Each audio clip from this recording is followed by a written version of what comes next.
Hello friends, क्या आपको भी स्टेज फियर है और पब्लिक स्पीकिंग के लिए अगर आपको बोला जाता है तो आपको नर्वसनेस हो जाती है, आपका कॉन्फिडेंस लो हो जाता है। तो आइए आज हम इस वीडियो में इसी डर और नर्वसनेस को दूर करेंगे और एक कॉन्फिडेंट स्पीकर बनेंगे। कोई भी पब्लिक स्पीकिंग हो, अदरवाइज़ भी आप कॉन्फिडेंटली अपनी बात को रख पाएंगे। वो कैसे, हम जानेंगे इस वीडियो में। सबसे पहले हम बात करेंगे 5P पे। 5P means prior preparation prevents poor performance.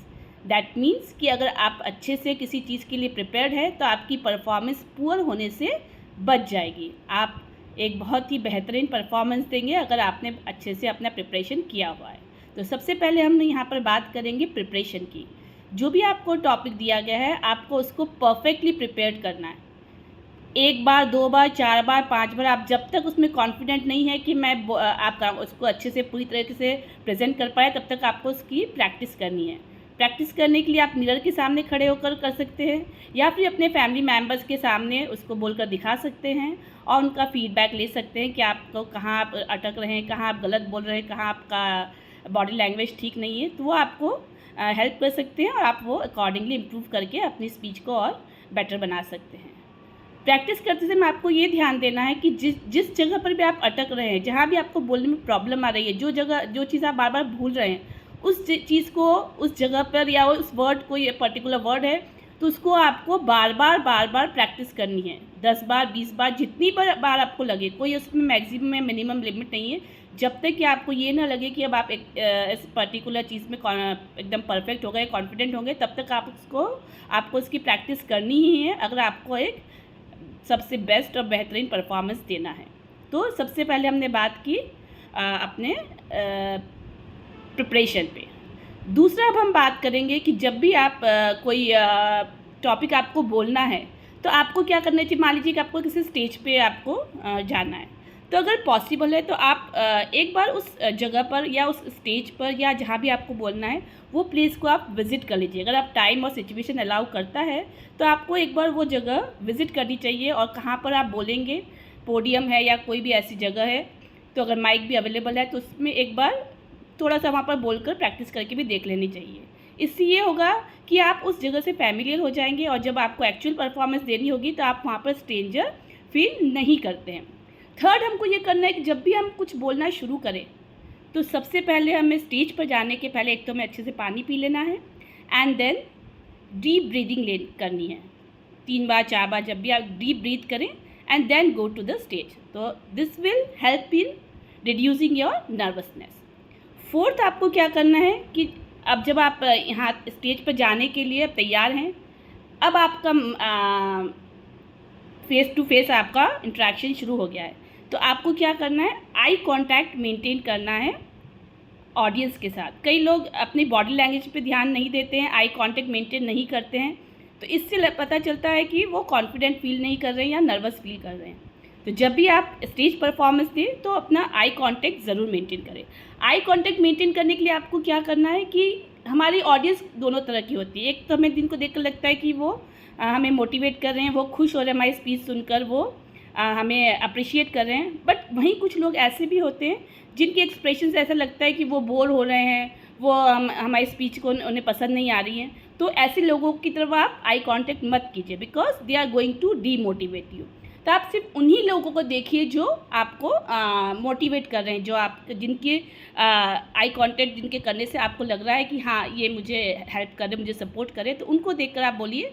तो आप अपना वहाँ पर कॉन्फिडेंट फील करेंगे और आपको कोई दिक्कत नहीं आएगी। फिर हमें नेक्स्ट पॉइंट पे ये ध्यान देना है कि कई बार ये होता है कि हम स्टेज पे जब कुछ बोलते हैं तो हम भूल जाते हैं, हमें क्या बोलना था वो हमें याद नहीं आता उस particular time, at that particular time, है ना। वो मोमेंट बड़ा ही डिफ़िकल्ट होता है। तो ऐसे मोमेंट, ये सिर्फ आपके न्यू जो है उनके लिए, इवन जिन्होंने प्रैक्टिस किया हुआ है, जो परफेक्ट है, वो भी, उनके साथ भी एक्सपीरियंस कई बार होता है। तो अगर आपको ऐसा लग रहा है कि आपको याद नहीं आ रहा है कि आपको क्या बोलना है, आप वो वर्ड भूल गए या अब आगे क्या बोलना था वो भूल गए, आपको उस टाइम क्या करना है, थोड़ा सा समय चुराना है। इसका क्या मतलब हुआ कि आपको जो आप बोल रहे हैं वहाँ से आपको थोड़ा टाइम को निकालना है। वो कैसे करेंगे, जैसे आपको ऐसे बताना है, जैसे आप कुछ बोल रहे हैं, आप भूल गए, फिर आप उसमें ऐसे बोल सकते हैं like what I was saying, like what I was mentioning, like what we can do, like this, like that, ऐसा करके कुछ भी ऐड करके आप थोड़ा ऐसा करेंगे तो आपको वो चीज़ जो आप भूल रहे तो इतना समय आपको मिल जाएगा और आपको वो रिकॉल हो जाएगा कि आपको क्या बोलना है। अगर आपको लग रहा है कि फिर भी आपको भी थोड़ा और समय चाहिए याद करने के लिए, तो आप क्या कर सकते हैं, you can repeat the last sentence, जो आपने अभी सबसे लास्ट में बोला है आप उसको फिर से रिपीट कीजिए। सो व्हाट आई सेड कि ऐसा हमें करना चाहिए। जैसे मैं एग्जांपल लेकर बताती हूँ, जैसे मुझे बोलना चाहिए था पब्लिक स्पीकिंग और मैंने गलती से बोल दिया पब्लिक फियर। अब यहाँ पर मैंने पब्लिक स्पीकिंग की जगह पब्लिक फियर बोल दिया। अब मैं इसको कैसे करेक्ट करूँगी और कैसे इसको मतलब अपने समय लूँगी कि मुझे क्या बोलना था स्पीकिंग वर्ड मुझे याद करने के लिए। सो आई वॉज टॉकिंग अबाउट कि हाउ टू बी कॉन्फिडेंट। तो हमें जो है हमारे पब्लिक में जो फियर है उसको दूर करने के लिए हमें XYZ ऐसे करके मैं कंटिन्यू करूँगी। तो ऐसे इससे ये पता नहीं चलता है कि मैं वो भूल गई थी, मुझे याद नहीं आ रहा था। इसलिए लगता है कि आप अपनी स्पीच में ही कई पार्ट है वो आप उसको अपने फ्लो में ही बोल रहे हैं। नेक्स्ट आपको ये ध्यान रखना है कि अगर आपसे कुछ गलती हो जाए, कोई आपने वर्ड गलत बोल दिया, कुछ आपका सीक्वेंस आगे पीछे हो गया है, तो कभी भी आपको सॉरी नहीं बोलना है कि सॉरी मैंने गलत बोल दिया, ऐसा कभी भी नहीं करना है। अगर आप कोई चीज़ भूल रहे हैं, भूलने की बात हम ऊपर डिस्कस मान लीजिए कोई चीज़ आपने गलत बोल दी है, तो आपको क्या करना है कि सॉरी ना बोल के आपको क्या करना है, आपको वो वर्ड आपने, क्योंकि एक्चुअली व्हाट हैपन्स कि when the audience is listening to you, वो ये नोटिस नहीं करते कि आपने इतना क्या पूरे वर्ड टू वर्ड एकदम उनका ध्यान नहीं जाता है। तो कई आपने जो बोला है वो उन्होंने नोटिस भी नहीं किया, बट अगर आपने सॉरी बोल दिया तो डेफिनेटली इट इज़ सर्टेन कि वो आपकी वो गलती वहाँ पर उनको समझ में आ जाएगी कि इन्होंने कुछ गलत बोला है। इसलिए कभी कुछ गलती हो जाती है तो कभी सॉरी ना बोले, रादर आप उसको नेक्स्ट सेंटेंस में फिर से करेक्ट कीजिए। जैसे हम ये पब्लिक और फियर वाली की बात करें हम, तो जैसे मैंने पब्लिक फियर बोल दिया था पब्लिक स्पीकिंग की जगह, तो मैं क्या बोलूँगी, public fear, we should not have public fear. तो मुझे ऐसा बोलना चाहिए था, we should not fear while doing the public speak. So what I was meant कि we should not fear we should not have fear while speaking in public. तो मैंने उसी चीज़ को करेक्ट करके अपने अगले सेंटेंस में बोल दिया, किसी को पता नहीं चलता है। पर अगर आपने सॉरी बोल दिया तो डेफिनेटली आपकी गलती जो है लोगों के नोटिस में आ जाती है। इसलिए कभी भी अपनी जो भी आपने कुछ गलत बोला है तो उसको बिल्कुल भी हम सॉरी नहीं बोलें। फिर नेक्स्ट आपको ये ध्यान रखना है कि आपको खुद को विजुलाइज करना है। आपको ये विजुलाइज करना है कि आप एक स्पीच दे रहे हैं और बहुत अच्छे से बोल रहे हैं, सभी लोग आपको अप्रिशिएट कर रहे हैं, सभी आपके लिए क्लैपिंग कर रहे हैं, और आप एकदम जो परफेक्ट स्पीकर है वैसे आप वहाँ पर पोर्ट्रे हो रहे हैं। तो जब आप अपने आप को विजुलाइज करते हैं तो देखिएगा कि बहुत संभव है कि जब आप एक्चुअल में स्पीकिंग करेंगे पब्लिक, तो आपकी वैसी जो विजुलाइजेशन थी वैसे ही वो रियलिटी में भी होगा।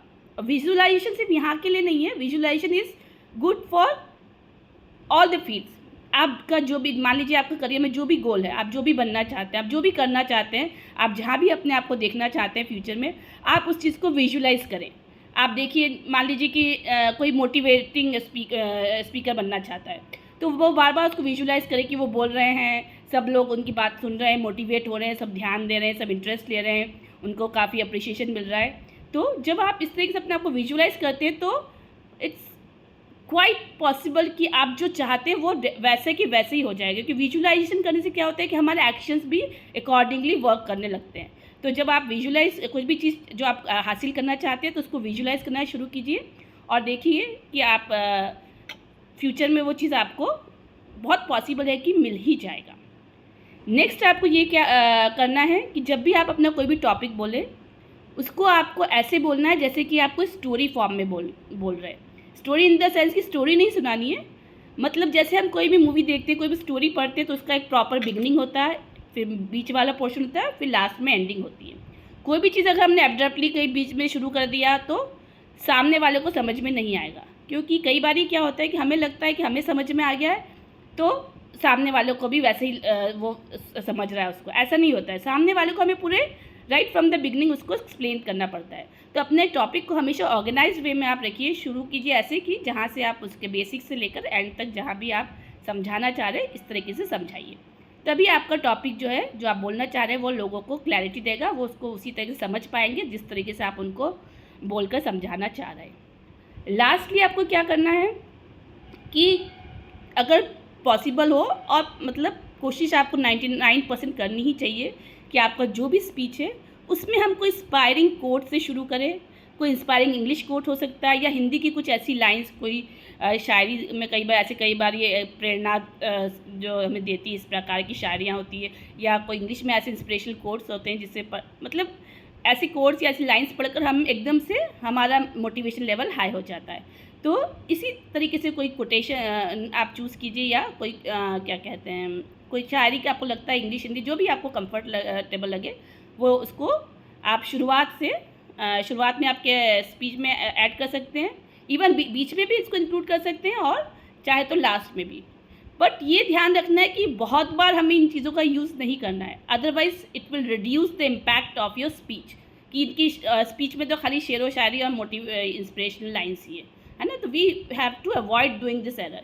एक दो बार आपने यूज़ किया, that is okay, but not frequently, because frequent use of this things is going to spoil the show. तो एक दो बार आपको पर ज़रूर यूज़ करना चाहिए, इससे आपकी स्पीच अट्रैक्टिव होती है, लोग आपकी कॉन्वर्सेशन को ज़्यादा एंगेजिंग पाएंगे और अपने आप को ज़्यादा कनेक्ट कर पाएंगे आपकी स्पीच से, और ध्यान से सुनेंगे कि इनकी ये जो बोल रहे हैं बहुत ही इंटरेस्टिंग है, बहुत मज़ेदार है। बिकॉज एक जैसा हम कुछ ऐसा किसी चीज़ पे टॉपिक में अगर समझाते रहेंगे तो कई बार हो सकता है कि सामने वाला बोर फील करे और ही वोंट टेक इंटरेस्ट। पर ऐसे एकदम से कोई आपने शायरी से शुरू किया, कोई ऐसी कोई पंच लाइन से शुरू किया, या ऐसे कोई कोट से शुरू किया, तो एकदम से you are capable of grabbing the attention of the audience। तो you can also apply this trick। तो जो भी मैंने आपको ये ट्रिक्स शेयर की, आई होप कि if you will follow all this tricks तो definitely your confidence will speak, और जो भी आपका पब्लिक स्पीकिंग या स्टेज फियर है वो बिल्कुल ही दूर हो जाएगा, और आप एक बहुत ही अच्छे कॉन्फिडेंट स्पीकर बनेंगे, और बहुत जो हम कह सकते हैं बेहतरीन स्टेज परफॉर्मर भी बन पाएंगे। तो I hope you like this tips and tricks। So if you like this, please like my video, subscribe it and share it। Thank you so much। Good day. Bye bye. Take care।